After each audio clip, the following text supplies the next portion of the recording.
So they clearly know how to do full colour instructions, but they still don't know that a letter is not the same as a number. What is up with Revell? Hi everybody, Captain VFC here with a build and sort of semi-history video on the Hawker Hunter, in this case the 172nd Revell offering, pretty much the only modern tool of this legendary aircraft. When I mention the history bit, I'm not going to be standing here, I'm actually sitting down, but I'm not going to be sitting here either, telling you every little bit that I glued together. Just watch it in the background, watch as it goes along, quite methodical, generally to the instructions, and then we're going to have a little break where I go over to History Captain, who will give you a bit of information about this aircraft. Also, if you do like this content, just quickly throwing it out there now, do subscribe, do like, do thumbs up, do thumbs down if you don't like it. It just helps because I'm quite a new channel and I haven't been doing this long. I'm trying different things and it just helps me understand what you like and what you don't like. Or just yell abuse at me in the comments. Either way, you do you. So, moving on to the kit. As I say, construction is generally speaking as per the instructions with a few notable deviations, we'll put it that way. The key deviation is that this is a tricycle undercarriage aircraft and requires weight in the nose, and if you've watched some of my other videos of especially of tricycle undercarriage aircraft, you know that I get a little bit obsessed with weight. I do not like tail sitters, and so this one will be assembled kind of like that.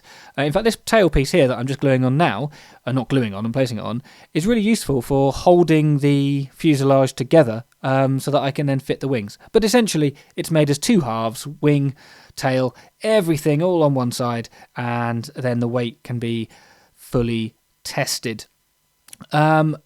Ignoring the bits that I've done on the interior, conveniently, this is the point when I realise something rather horrible about this kit. Despite its relative municipal airport, I don't know, despite the fact it's not that old a tooling, it has zero detail inside the wing roots, which is where the engines would otherwise be, and you're going to see me doing some scratch building shortly. But for now, here is the weight. I did promise it. It's loads of liquid gravity, which is, of course, the solid non-force that you can shove inside the nose of the aircraft before scratch building a couple of blanking plates. As there is no interior at all inside the wing root, I just put in some plastic there, some plasticard, and you'll see the end result later. But it's essentially there to provide a base so things don't go falling inside, so that when I go to cover that up, if I make a mistake, they don't end up just all scrolling to the back. You may also notice that there are different projects that appear behind here. The camera angle changes quite a lot. The cutting mat colour changes quite a lot. This is one of those kits that, as I'll explain at the end, that kind of took a long time to make. Probably through no fault of its own, I just lost inspiration for it. Anyway, we're now going to take a quick break. Go grab yourself a cup of tea or coffee, and you can listen to History Captain talking about this, quite frankly, beautiful aircraft. The Hawker Hunter is one of the legends of aviation, with records to its name, a distinguished service career, and the looks of a supermodel. Okay, so maybe the last one's a little bit subjective, but I do think this is probably one of the best looking jets ever made. The Hunter emerged out of a need to keep up with the rapid technological advancements in aviation immediately following the Second World War. Those early jets, like the Gloucester Meteor and de Havilland Vampire, had proven the effectiveness of this new propulsion, but was still very much based on earlier propeller-driven techniques. The second generation of jets pushed the capabilities of what was possible in subsonic flight and spearheaded the RAF into this new era of flight, with the Hunter at the very tip, following its introduction in 1954. The original role it was designed to meet was that of fighter-stroke-interceptor. You know, the creme de la creme. High speed, high manoeuvrability, dogfighting. Key for this role. And the Hunter delivered. However, technology has that rather irritating habit of evolving, and it was actually less than a decade in 1963 when the last Hunters were withdrawn from this day fighter role, to be replaced by the equally legendary English Electric Lightning. The version depicted in this Revell kit is where this story continues. It's the FGA-9. It was a conversion of the F6 that was specialised for ground attack fighter role or close air support if you're that way inclined. just to make use of the type as they left the Interceptor role and giving the airframe another lease of life, in this case lasting until the early 1970s. But Hunters were still in use as trainers in Britain until the Royal Navy retired them into the 1990s. They were also a staple on the airshow circuit, with professional groups like the Black Arrows and Blue Diamonds right up to privately owned machines well into the modern day. However, the career does not end there, as the Hunter also went on to become an extremely successful export for Britain, with more than 20 overseas countries operating, including the Lebanese Air Force that was still using them in 2014. So this gives the Hawker Hunter the distinction of having the longest service career of any British-designed military aircraft. And that is not bad, considering it's also the best-looking jet in the world. Well, thank you very much. I hope you all learnt something. I trust that guy, certainly in terms of what he considers to be good-looking planes. Anyway, the build thus far, like I said at the beginning, has been mostly following the instructions. Painting was done before I started using my airbrush. It was actually before I got my compressor. This is again using Hataka paints, which is what, just assume that I'm using that in videos unless I say otherwise, and it is of course the appropriate set. So we've got the dark green, whatever the grey is called, and silver underneath.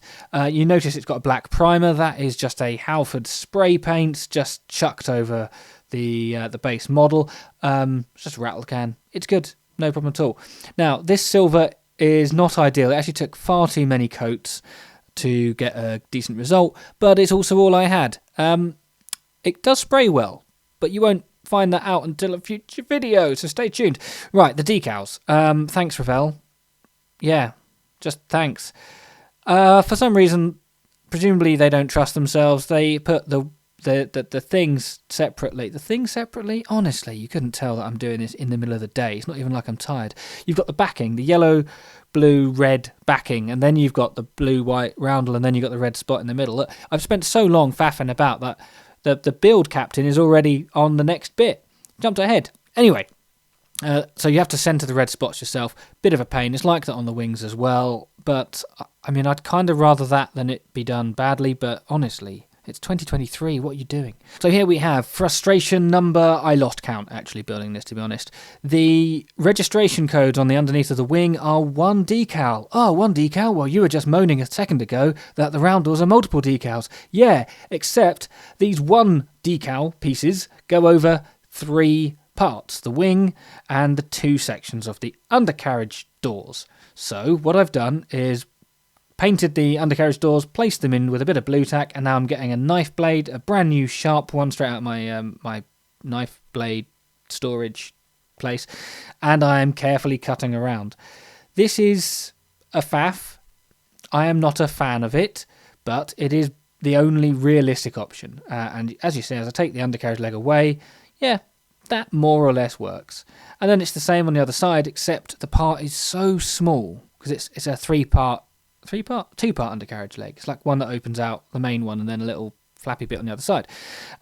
It's so small that I couldn't balance it with any blue tack, and if I tried to, it gets in the way of the legs for the other part, or not the legs, like the mounting pins. It's just frustrating. It's just something that you kind of expect from an older kit, not from one within the last 20 years. It is, yeah, it just, you know what? I'm just going to stop. I'm going to have a break. I'm going to calm down. I'm going to just go outside, feel the sun against my face, and relax, and I'll be back. Okay, so here I'm on to the canopy. Yes, I have calmed down, by the way. Thanks for asking. And I'm doing my dangerous method. I do accept it's dangerous. Of Revell contactor. The sort of stuff that if you mess it up, you completely destroy the canopy. Yeah, there is a slight glue mark on it because I messed it up. Just, why do I do it? Why? I know how to do it without leaving marks. I'm an idiot. But, hey, convenience. I don't know. That was just held in place with a bit of tape and then finally painted with a brush. Oh, God, I hate masking canopies. Therefore, this is just the easier way of doing it.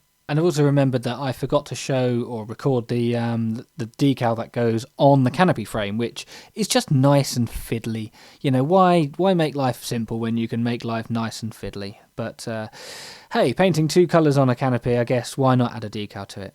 Anyway, right, yes, here is the bit that I was going to talk about earlier. This is, or I was alluding to earlier, sorry. I wanted to use that word, alluding. I wrote it down, didn't even use it when I said it first time. That's why I've added it in. Also, can you tell I've had coffee? Anyway, this is filter paper for a coffee filter machine, and I have carefully shaped as per the aircraft, as per the intake.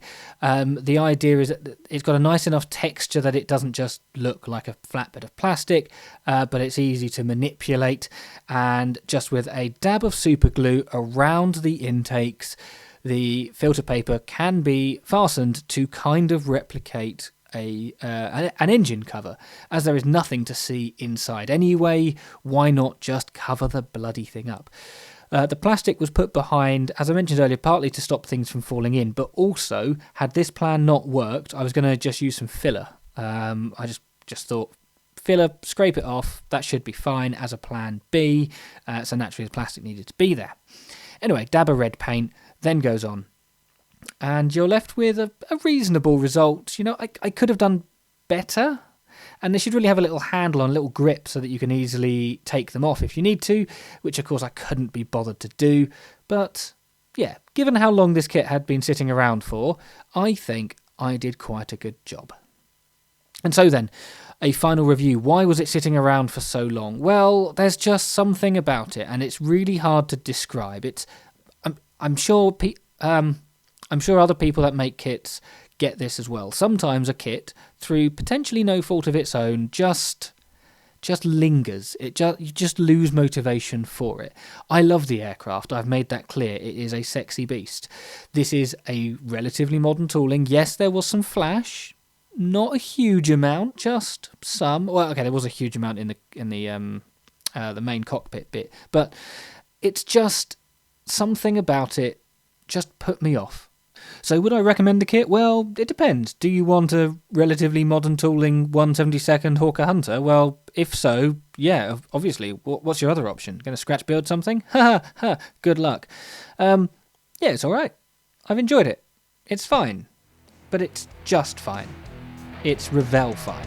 Follow me on Twitch if you want to see me build this stuff live. Subscribe, like, dislike, and don't forget to comment about how correct I am about the Hawker Hunter being the sexiest plane ever built. Until next time.